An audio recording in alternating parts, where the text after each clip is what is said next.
Hi friend, आज हम एक ऐसी कहानी आप लोग के बीच बताने वाले हैं जिसमें कि आप लोग के अंदर आप लोग के अंदर छुपी है। तो आज हम आपको ऐसी कहानी, एक गुरु और एक शिष्य की कहानी आप लोग को बीच में आप लोग को बताने वाले हैं। तो एक गुरु है और एक शिष्य है जिसको अपने एक जंगल के रास्ते वो होते हुए वो अपने गांव जाते हैं। तो गांव जाते हुए एक वो रास्ते में उनको रात हो जाती है। रात हो जाती है तो उसका जो शिष्य रहता है उसको बोलते हैं कि चलिए आज एक पास ही में एक गांव है, वहाँ पे जाके रहते हैं, किसी से वहाँ पे आश्रय मांगते हैं। तो गुरु शिष्य चले अपने गांव पे। जाने के बाद वो बोलते हैं कि एक गरीब के घर में गए। तो गरीब के घर में गए तो गरीब के घर जाने के बाद वो उधर से बाहर निकले। शिष्य बोले कि हम लोग को यहाँ पे रहना है। जा रहे थे गाँव, रात हो गई। उसको वो जो गांव में रहते थे वो थोड़े से, जिसके घर पे गए थे वो थोड़ा गरीब थे। उनके घर में ऐसा कुछ गरीबपन देखा वो, तो बोले कि आप लोग का इतना जो गरीब है, आपका क्या, आपका रोजगार कैसे चलता है? तो उसका जो था वो बोला कि हम लोग के पास बहुत सारा जमीन है, तो वो सब बंजर पड़ा हुआ है। तो कुछ ऐसे तो बोलता है कि आपका घर कैसे चलता है? तो घर बोलता है कि घर जो हम लोग का चलता है वो हम लोग का, एक मेरे पास भैंस है तो, और उसी से वो घर वो चलाता है। तो वो ऐसे वो फिर गुरुजी सो गए। गुरुजी खाना पीना खाने के बाद वो सो जाते हैं। गुरुजी बोलते हैं शिष्य को अपने 1 बजे रात में उठाया और उसके वो जो भैंस को लेके वो चले गए।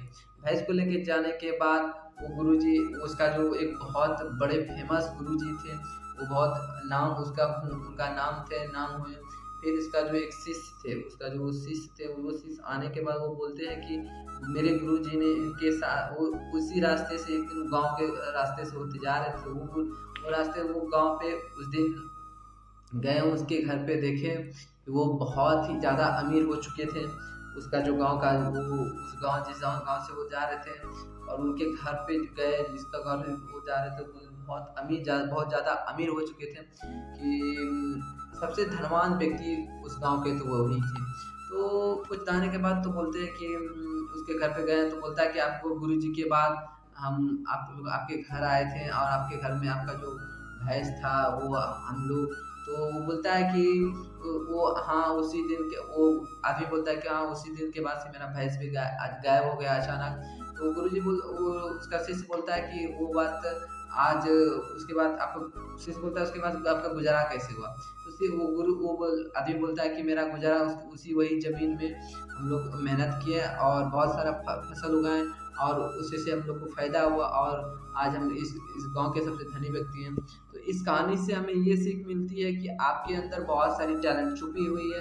किसी एक काम के लिए आप उस टैलेंट को, आप कोई भी काम में फंसे हुए हैं तो उसे आप एक काम कर लिए, टैलेंट को, अपने टैलेंट को बाहर निकालिए। आपके अंदर बहुत सी टैलेंट छुपी है, चाहे वो आपके जॉब के लिए, जैसे कि उसको भैंस के लिए उसकी टैलेंट छुपी हुई थी, उसी तरह आपके अंदर भी कुछ कोई ऐसी बात होगी जिसके टैलेंट होगा, आप वो बात आपके अंदर किसी न किसी वजह से आपके अंदर वो दबी हुई है। चाहे वो आपकी फैमिली हो सकते हैं, चाहे वो आप जॉब हो सकती है, चाहे वो आपकी कोई भी अपनी एक्टिविटी हो जो आपके अंदर छुपी हुई है। इससे आपको उससे उस चीज़ से बाहर निकलना, आपका अगर जो दिल करता है वही करना है।